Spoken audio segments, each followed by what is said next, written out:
Madaniyat haqida. Bu mavzuning sizlar bilan birinchi darsini o'tdik. Bugun ikkinchi darsi. Demak, bugun biz sizlar bilan matnni ishlaymiz va hokazo. Endi bugun darsda aqliy hujum savollariga javob beramiz. Matn bilan ishlaymiz. Klassni tuzamiz. Klassni tuzishni bilasizlar-a? Tuzardik. Dumalarni shaxsiyatda bo'ladi. 3 ta muhim tomonni yozamiz, aytilgan narsani. 2 ta gap bilan muammoli savolga javob beramiz. Endi sizlarga men baholash va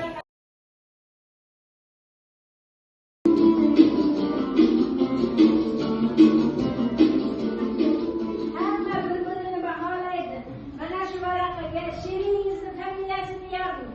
Turib biladigan pastda ism familiyasi degan joyga hamma sherigini ism familiyasini yozadi. Yozing. Qolgani keyin 33 ta harf bor, ikkitasi belgilayapti, jami 35 ta. Unli harflar. Mana unli harflarni ko'ramiz. Ko'ryapsizlar, tez o'tkazaman. Shundaqmi? Buni ichida sof unli nechta?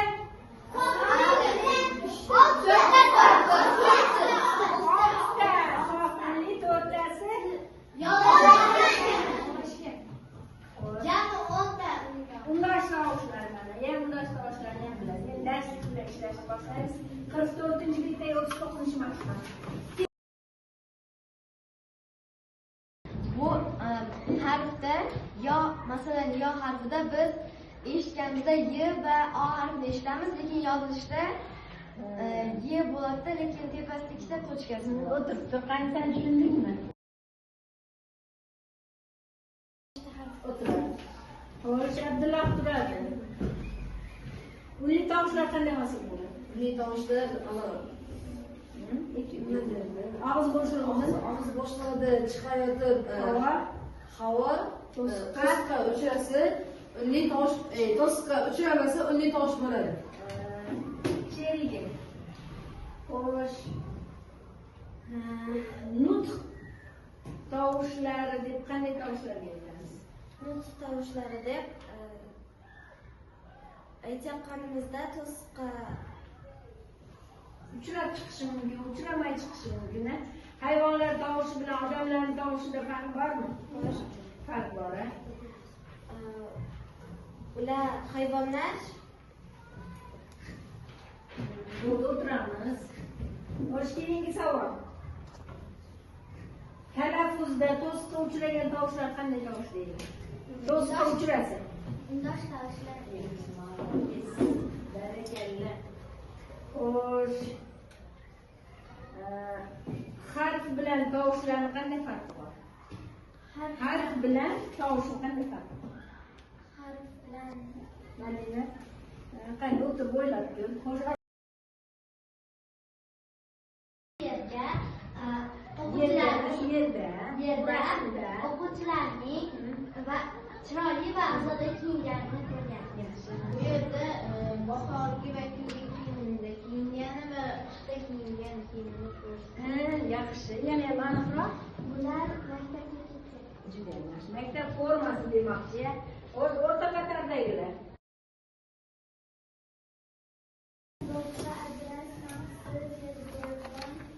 Bo'ldi, almashtiring daftarlarni. Tez bir-biringizni baholaysiz. Bu vaqtimiz kelgan, almashtiring daftarlarni.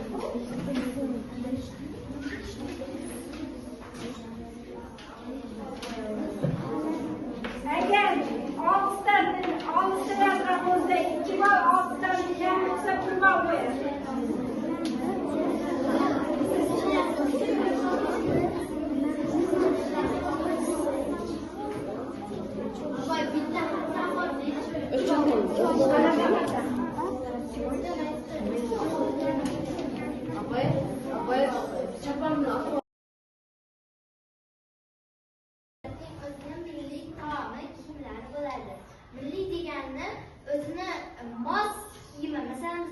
adres var. Bo'ldi, yaxshi o'tiramiz.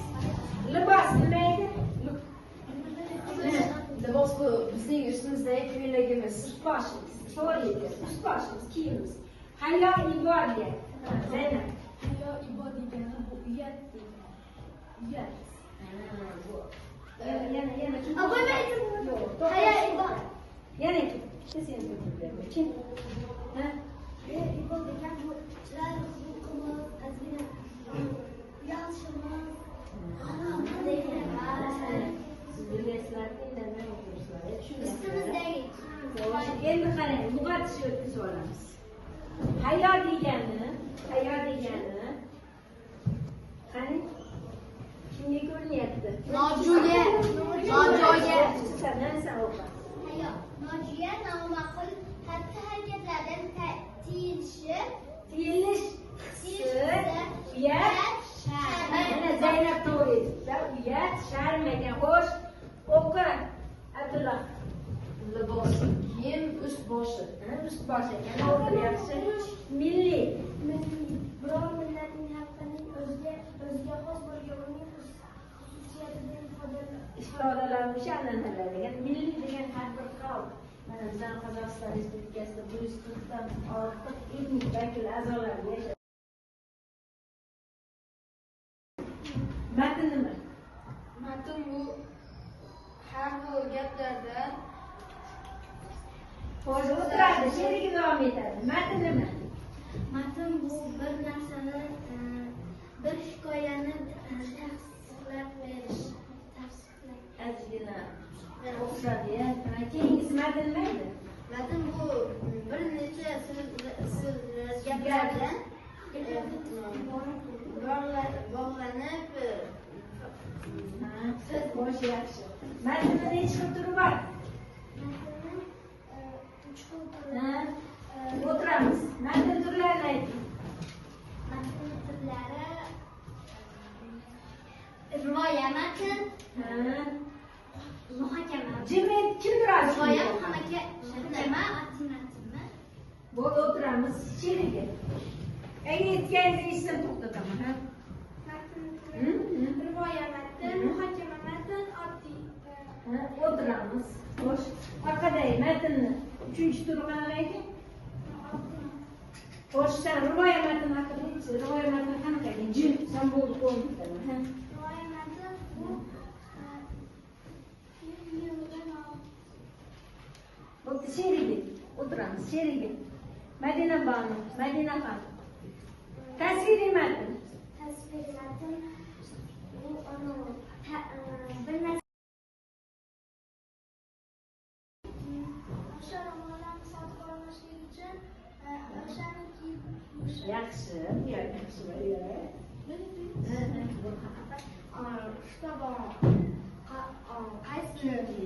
chunki qaysani sababi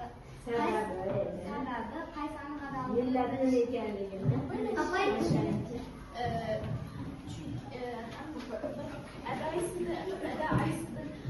Çapalarda, romanlarda kiyishadi. Yaxshi, Zaynab o'tiramiz. sababi har bir xalq o'zidan o'zini an'analarini ajalib bilib turadi.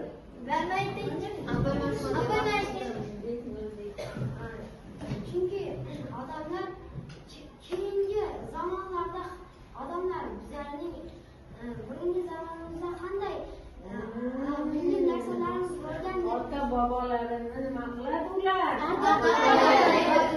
Hurmatlaydi, yaxshi bo'ldi. Mustaqil kichik insho yozing. Matndagi milliy tovushlarni aniqlang va izoh bering.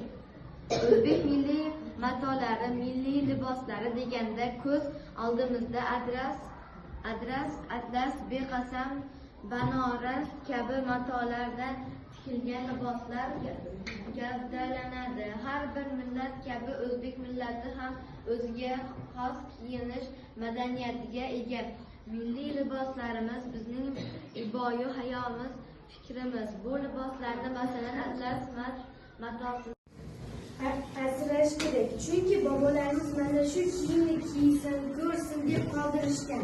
Yaxshi, yana. Bitta o'quvchi o'qiydi. Chunki bizda keyingi avlod ham milliy libosni kiyishi kerak. Bu yerni to'liq qo'llanmaymiz. Biringlarni judayam yaxshi kelib bo'ldi. Almashib baho qo'yib yubordim. Nima qilyapsiz? Almashib baho qo'yib yubordim. Baho qo'ydingizmi? 2 ball.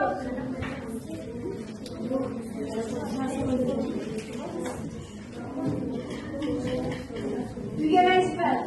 Ball qo'yib bo'ldinglarmi? Tugalaysizlar, biringlar olib, kechiksiga qaytamiz. 42-mashqni o'qiysiz, tugalaysizlar. 42-mashq kundagilar ochib yozyapmiz. Matnni turini aniqlaymiz. Matnda qanaqa tur bor ekan, bunga nechta bor?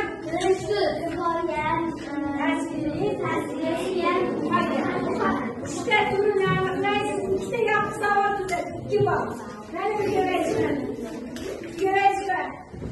42-mashq kundaliklarcha payshanba kuni yozyapmiz. Yetadi berasiz. Payshanba kuni 42-mashq yozing.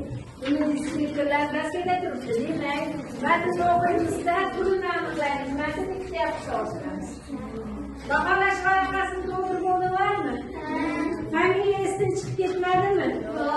Hammanglar o'rtoqlarni, sinfdoshlarni familiya ismlarini to'liq chiroyli yozinglar deb o'ylayman. Endi tugamadi darsimiz. Tugamaysan, hamma bilinglarmi? Oxirgi ishimiz ham yo'q. Qayta bog'lash. Bugun siz nimani bildingiz, sizga nima qiyin bo'ldi, nimani yana o'rgandingiz. Daftarga yozinglar. Men bu daftarni yetib olaman shunday. Shunga qayta bog'lash yozib boramiz.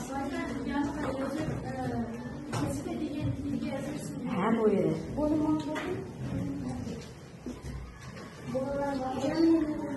O'zim chiqib olaman. Baholarimizni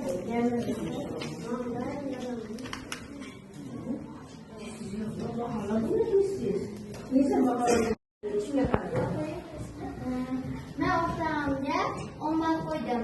Chunki o'rtog'im hamma savollarga javob berishda bo'ldi va daftariga hamma topshiriqlarni to'liq yozibdi. to'liq yozdi-ya. Maslahatiga e'tibor qaratdingmi? Xatoliklarga, haqqoniy baholashga harakat qilamiz. Biz orqamizda oldilab baholarni. U hamma aytgan darsni yozdi va Topshiriqlarni yozdi. topshiriqlarni yozdi va bitta javob berishda O'rtog'imga 10 ball qo'yaman. Chunki u qiynalsa ham baribir yozib yaxshi natija oldi. Yana. Men bugun do'stimga 10 ball qo'ydim. Chunki u uyga vazifani bajardi, she'rni yodladi va hamma do'stiga bergan barcha topshiriqlarni to'liq hammasini yaxshi bajardi. Suhbat qanaqa? Suhbatni yozuvi chiroyli, har doim xato qilmaydi, Refleksiya o'qiyotgan. Bugun men rivojimizni asrab ardoqlashni tushundim. Bugun menga qiyinchiligim matn turini aniqlay olmay qoldim. Men bugungi darsdan libosni ardoqlashni va ota bobomizni hurmat qilishni Yaxshi, aqlda xizmati bor. hamma narsani yaxshi tushunib oldim. Bugun darsda kiyim kiyish odobi haqida bildim. Yaxshi, rahmat. Yana hech kim javob bermaydilar. Hech kim javob bermaganlar. Madina o'quvchi. Milliy kiyimlarni ardoqlash kerakligini bildim. Bugun men milliy kiyimlarni o'rgandim. Menga hech narsa qiyin bo'lmadi. Yaxshi bo'ldi. Endi shu bilan darsimiz tugadi. Ertaga adabiyot kelamiz. Tugamaysiz, yozib oldinglarmi? Qaysi kunga? To'rtinchi